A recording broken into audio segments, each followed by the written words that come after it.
Welcome to the Cambridge Financial Podcast with Bert Salazar, CEO at Cambridge Financial Partners, LLC. This podcast is all about tax-preferred retirement planning, economics, financial risk management, and achieving a risk-free and successful financial life. Now, your host, Bert Salazar. Bert Salazar. Bert Salazar.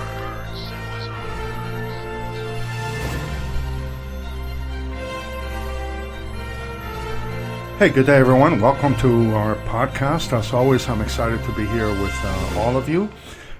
This is actually episode number 118, and the title for this episode is How Do You Measure Wealth in Retirement? Let me repeat. How do you measure wealth in retirement? So, obviously, it's a beautiful day here in South Florida. We're still dealing with the COVID-19 and this pandemic, which is pretty much changing the world. Most people do business, and good things happen and bad things happen along those lines. And one of the things that I can tell you is, I took my business online about 3.5 years ago. And like everything else in life, whenever you have to make a paradigm shift in the way that you do business, or, whether it's by choice or desire, obviously you're going to have to deal with some of the adaptations that you're going to have to encounter, some of the things that you're going to have to do business in a new wave and so forth. But on the other hand, it is giving me a tremendous opportunity because, a lot of people in financial services today and or accounting services are, have no choice but to work remotely. And because this is the first time that they have to work remotely, obviously they're having a major challenge trying to adjust and improvise to the new way of doing business and providing services to clients all throughout the United States, and for many of us throughout the world as well. Now, in my situation, that took place about 3.5 years ago, and I embraced it. I embraced it wholeheartedly because I felt that it would give me an opportunity to provide much better care and service to my clients, all throughout the United States. And I do have clients outside of the United States as well, so it gave me a lot more leverage. Interesting enough, prior to taking my business online, I would only handle I did most of my appointments on Tuesdays, Wednesdays, and Thursdays. So I would be able to do perhaps 2 or 3 appointments on Tuesdays, Wednesdays, and Thursdays. So it would be at the very most 9 appointments for the entire week. Anywhere between 6 and 9 appointments for the entire week. Today I can actually have a video conference with a client and have a review and have an audit of whatever it is that they need done, and I can have 5 or 6 of those every single day. So why is that? Well, number one, I don't have to get in my car and drive anywhere. I have to deal with traffic. If I had to go to downtown Miami, it would take me, an hour, 35 minutes to 40 minutes to get there, an hour and a half for the appointment, and then another maybe 45 minutes to an hour, depending on the time of day to get back. Now all I have to do is turn on my computer, and I'm in front of you all throughout the United States without any challenges and with all the benefits that new system and my new system brings to the table. So that's given me an excellent benefit because I have had an opportunity to visit with more clients and more new clients than I could have ever done before. And because of that, I have learned many more things that it would have been more of a challenge for me to have learned in the previous world that I found myself in. So I wanted to take a few minutes of your time and talk a little bit about, how to measure wealth in retirement, because whenever I visit with a client for the first time and I ask this question, I get so many different types of feedback and answers that I thought it would be important for me to kind of address it today. So first I want to talk about the misconceptions of retirement. And this is something that I see quite often. The amount of assets dictates success or failure in retirement. I hear this all the time. The amount of assets will dictate success or failure in retirement. And that couldn't be further from the truth. Yes, obviously, the more assets you have, the more susceptibility for success, but is not only the amount of assets that you have, but what kind of assets do you have? I mean, you may have all the land in the world, but if the land doesn't have a building on top of it that you can rent and make some money off of it, it's going to be more of a liability than an asset. Another misconception that I hear is that, tax-deferred assets are ideal in retirement because I will be at a lower tax bracket once I retire. And I keep saying this in each and every one of the podcasts and seminars and webinars that I conduct on an ongoing basis, is that the only way that any of you are going to be in a lower tax bracket in retirement is if you have been a financial failure for your entire life. Number one, do you want to be at a lower tax bracket in retirement unless it is by choice? Now, if it is by choice and you do proper tax planning by utilizing a tactical retirement blueprint, then I'll give you all the credit in the world. But for the most amount of Americans that are out there, they don't do any of that. So if they are at a lower tax bracket, it's definitely not by choice, and it's because they have been a financial failure in life. And the reason for that is that even if you make the same amount of money today than in retirement than you would do today, or even if you make, let's say, 70% less in retirement than you do today, a lot of the tax deductions, exemptions, and credits that you were able to take while you were employed, you're going to lose in retirement. So even if taxes were not to go up in the future, your personal tax brackets may actually increase because of the fact that you're now losing the leverage of those tax deductions, exemptions, and credits that you so enjoyed while you were employed and working for a living or running your own business. So it's important to understand that misconception and make sure that you do a tax forward planning to determine what's going to be your tax liability at the time that you retire. And if it's going to be higher than where you're at today, then obviously if you have enough time, there are some things that you're going to be able to do in order to alleviate that pain in retirement. Another misconception that I hear often is, I will not need life insurance in retirement. And that is totally false, because you're always going to carry life insurance with you. Either you're going to be self-insured by not carrying life insurance, and then now the liability will rest upon you, or you're going to transfer that liability to an insurance company for a premium in order for you to have that protection that everyone needs in retirement. So at the end of the day, all of us are going to own life insurance in retirement. Either you're going to be self-insured and self-insuring and paying that price all the way through, or you're going to transfer that liability to an insurance carrier for a premium. Most important, life insurance in retirement can solve so many different issues that most Americans have never thought through. Life insurance in retirement becomes asset insurance, which is something that it's very, very important, which I'll talk about in the next few minutes. Now, another misconception that I hear is there's a high probability that I will not need long-term care in retirement.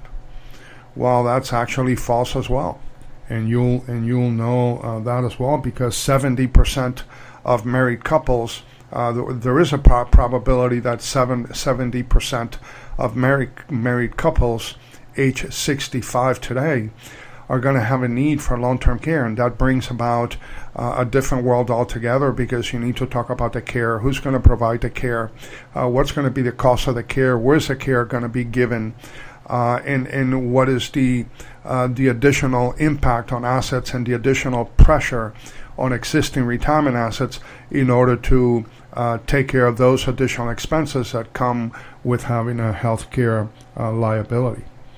Another misconception that I hear often is the stock market will always do well, although it may have its ups and downs. And, this is something that I hear often.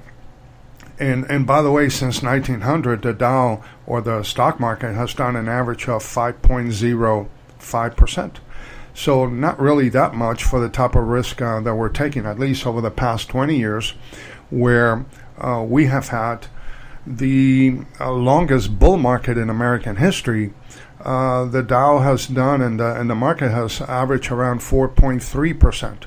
Now, take a look at all the risk that we're dealing with. I mean, this pandemic actually destroyed 3 years of market returns in a matter of weeks. Now, the market has recovered somewhat, but for most Americans today, you're still down for the year, and who knows what's going to happen in the very near future. Another misconception that I often hear is that my Social Security benefits will be tax-free. Well, for some of you it will be. I would argue for the minority of you, those of you that have been financial failures for your entire life, your Social Security benefits may very well be tax-free. Or for those of you that took the time to do a tactical retirement blueprint, then chances are your Social Security benefits may be tax-free as well.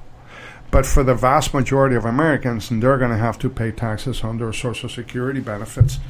And those taxes it could either be at the 50% level of all those Social Security benefits being dragged into the taxed equation, or 85% of those Social Security benefits are going to have to be dragged into the tax world for tax purposes. And then the final misconception, I mean, I can give you 30 of those, but I'm just going to cover a few. The final misconception that I often hear is that if anything goes wrong, I'll figure it out. Well, the bottom line is that you won't, because by the time things are going the wrong way, you're going to be so deep into the damages and that you're causing yourself and your family that there's no way you're going to be able to get out. So the best way to do is to make certain that you take a look at all the potential liabilities that you have in the future now when you don't have them, and try to figure out how to minimize them at some point in time. So we've talked a little bit about the misconceptions of retirement, so I just want to share now what I call the realities of retirement, the things that are actually happening, because I have a lot of clients that are already in retirement and many more soon to be in retirement, so I have to deal with them on an ongoing basis. Now, the type of assets have a role in a successful retirement plan as opposed to the amount of assets. At the end of the day, the measurement of wealth in retirement is based on guaranteed cash flow and income. In other words, a guaranteed paychecks, a guaranteed paycheck. So I don't care how much assets you have, I care how much income you're generating off of those assets. And that is what truly measures the quality of your retirement life and the success of your retirement. Type of assets have a role. So obviously it's important to know, the type of assets that you're taking with you into retirement, and how do they play in the overall retirement distribution planning. You see, the challenge for the vast majority of clients that I meet for the first time, even those that are already in retirement, is that they're still doing things in retirement during the distribution phase of their retirement life, and they're still doing the same things that they were doing during the accumulation phase.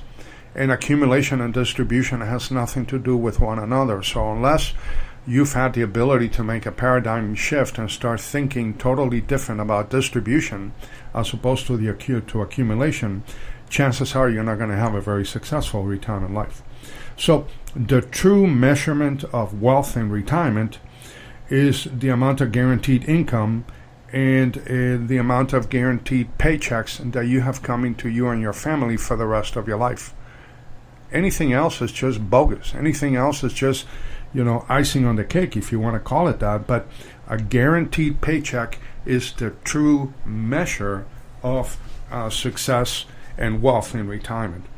Now, tax-deferred assets have to be optimized, but most must be diversified. So what do I mean by that? Well, you have to have tax-deferred assets, and we'll talk a little bit about the 3 buckets in the next couple of minutes, but your assets need to be optimized. In other words, you cannot have all your eggs in one basket, because if something goes wrong with that basket, or all of a sudden there's a hole in that financial basket, then your entire asset portfolio is going to suffer. So asset allocation is going to be playing a major role in retirement, more so than during the accumulation stage. Also, tax diversification and tax allocation is going to be even more important in retirement than prior to retirement. Now, as I said earlier, life insurance can become asset insurance in retirement. You can actually almost double the amount of income that you can receive in retirement if you have a properly executed life insurance portfolio as part of your retirement assets. Because if you use it properly, you can actually invade principal and interest at the same time and not have to worry about running out of money before you run out of life. So therefore, life insurance becomes asset insurance at retirement.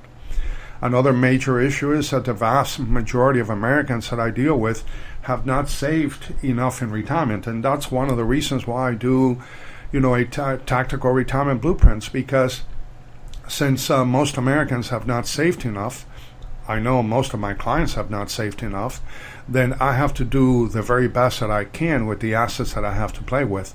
So therefore, by using different types of asset distribution straddles, it gives me the ability to increase the distribution rate for each and every one of my clients in order to satisfy their retirement goals, needs, and objectives. Now, for instance, life insurance plays a very critical role when it comes to Social Security replacement. If you're married and one of you dies first, well, the surviving spouse is going to be able to pick up the larger one of the two Social Security benefits, but then he or she is going to lose one of them, because upon the first death, one of those Social Security benefits is going to go away. So if you have not done proper Social Security replacement planning, then now obviously you're going to have to take more assets in order to mitigate the additional expenses of not being able to have that additional income. Now you may say, well, Bert, instead of two, now there's only one person living. Yeah, but inflation never stops. Inflation is a silent killer. So once people and families get used to living off of two Social Security benefits, it's almost an impossibility to be able to replace that foregone income unless proper Social Security replacement planning has been done prior to retirement. Now, another reality of retirement is having the ability to manage the three buckets which are essential in your retirement distribution planning. And you have heard me say this many times. There are three buckets from a taxable standpoint. You have your taxable bucket, your tax-deferred bucket, and your tax-free bucket. Your taxable bucket, again, are your traditional mutual funds, your CDs, your money market accounts, your checking accounts, your savings, and so forth. Every year that you put money into those plans, you pay taxes because the money goes in after tax. Every year you're going to receive a 1099 from the financial institution that's managing that money for you, and then once a year you're going to have to pay taxes on the growth of that. So, from a taxable standpoint, it's not very good. It's the worst possible bucket to have, but it is an emergency bucket, so you need to have liquidity, which is very important in your overall portfolio. So you need to have assets in your taxable bucket, but it has to be the optimum amount. It cannot be just any arbitrary amount that you pick and choose, because at the end of the day, you need to have just enough money in that bucket to make certain that you can offset any potential emergencies and perhaps even some business opportunities down the line, but not a penny more, because obviously then your tax liabilities are going to be greater than they should have been to begin with. Then you bump into the tax-deferred bucket, or you go into the tax-deferred bucket. And this is a bucket that most people know. This is your IRA, your 401k, your 403b bucket, your drop money, your TSP, your pension. This is the bucket where the money goes in pre-tax, the money grows tax-deferred, but then when you pull it out, you got to pay taxes on the whole thing, unless you've done proper planning. See, if you've done proper planning, you can even avoid having to pay the taxes when you take money out of that tax-deferred bucket. But, most of you don't know how to do that. And most of your advisors, have never had a true conversation with you about retirement distribution planning. They're talking to you about accumulation of assets. And, my daddy can beat your daddy. I can, if your previous advisor was getting you a 5% rate of return, well, I can do 6 or 7. Well, anybody can do that. But when it comes to distribution, it's a different ballgame altogether. And then the last bucket is the tax-free bucket. So obviously in the tax-deferred bucket, you also need to have the optimum amount. Because if you have too much money in that tax-deferred bucket and your taxable bucket, then all of a sudden the taxation of your Social Security benefits are going to come into play. And most important, you may receive an increase in your Medicare premiums because you're reporting too much income that needs to be now taxed in retirement. So how do you mitigate that? Well, you mitigate that by having as many of your assets as possible in the tax-free bucket. And the tax-free bucket is that bucket that gives you the ability to put the money after tax. The money grows tax-deferred, but then when you pull it out, it's tax-free. And those includes your Roth IRAs, your Roth 401ks, your 7702 plans, which are the cash value life insurance plan that a lot of my big clients enjoy. And then last but not least, municipal bonds. Just be careful with municipal bond assets, because if you have too much of it, then those assets, although they're received federal income tax-free from a federal income tax perspective, they do get added on to the provisional income calculation in order to determine what percentage of your Social Security benefits are going to be taxed in retirement. So those are the realities of retirement. And sadly enough, most Americans have not really sat down and with their advisors and thought through all of these issues and concerns, and they definitely have not put together a plan to alleviate or minimize all of that. And then obviously, last but not least, under the realities of retirement would be the management of the fatal four, and the fact that annuities are a major component of a successful retirement life. You cannot have a successful retirement unless you have a certain amount of assets in annuities, because annuities are going to provide you with that guaranteed paycheck that we've been talking about. That guaranteed paycheck that is going to be the true measure of wealth in your retirement. And another thing is that annuities are going to help you offset, some of the major issues you're going to have to deal with. So if you have a proper annuity program within your retirement portfolio, you're going to be able to take off the table the longevity risk. People are living a lot longer today than ever before. And your traditional assets, stocks, bonds, mutual funds, CDs, and so forth, they're not good enough to be able to take longevity off the table. No one can do that. Only annuities and insurance companies can do that. Another area that annuities are going to take off the table is the issue of withdrawal rate risk. Are you taking too much money? Are you taking too little? If you take too much money out of your retirement assets, and you risk, running out of money before you run out of life. If you take too little, then you're not going to have a very successful retirement life, and you're gonna be basing your retirement life on fear.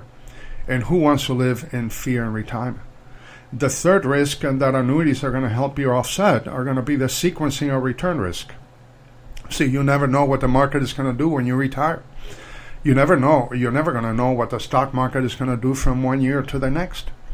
And if all of a sudden the market, like in 2020, is taking a beating, but you still need to go into your retirement accounts and take money out in order to maintain your standard of living, now you're having a double negative impact on those retirement assets. Because not only are you taking money out of a retirement account that is dropping in value by 10, 15, 20, 30%, but on top of that, obviously you have those distributions are now impacting your retirement distribution planning and the taxation of your entire financial life. So obviously longevity is very critical. Withdrawal rate risk is very, very critical. The sequencing of return risk is more important, because if you don't do it at the right time, as I just said, you're definitely going to run out of money before you run out of life. And then last but not least would be inflation risk. So every year you're going to have to take more. And by the way, inflation is not tax deductible. So if inflation is at 3%, some of you may have to, earn 4.5, 5 to be able to pay off taxes and then have a net of 3 in your checking account in order to maintain your standard of living. So having the ability to understand how annuities are designed and the role that they play in your entire retirement portfolio, it's obviously a way for you to maximize the return on your investments while minimizing all of your liabilities. And those are things that are very important. Those are conversations that all of you should be having with your retirement planners or your distribution planners or your tax planners if you have any. Once again, these are things that I see often. I see more often than not, and that's important. Now, the fact that the vast majority of my client meetings now are online, it gives me the ability to see more people and talk to more people on a daily basis. So I'm averaging anywhere between, between 5 and 7 online meetings on a daily basis. That's more than double what I was doing before when I was running my practice and having people, show up at my office 30 minutes late, or taking me 3 hours for one appointment from the time that I left my office to the time that I returned. Now I have the leverage and the ability of 21st century technology that gives me an opportune time to be able to do more for you and more for your family, and to help you minimize all of those liabilities by providing you with a concise, tactical retirement blueprint. Now, as always, for those of you that may want to pick my brain about any of these issues, please feel free to reach out to me at area code 786-766-1042. Again, 786-766-1042. And you can also send me an email at Bert, B-E-R-T, at bertsalazar.com, bertsalazar.com. And by the way, this coming Saturday, July 18th, I'm going to be hosting the Bert Salazar Virtual Retirement Summit.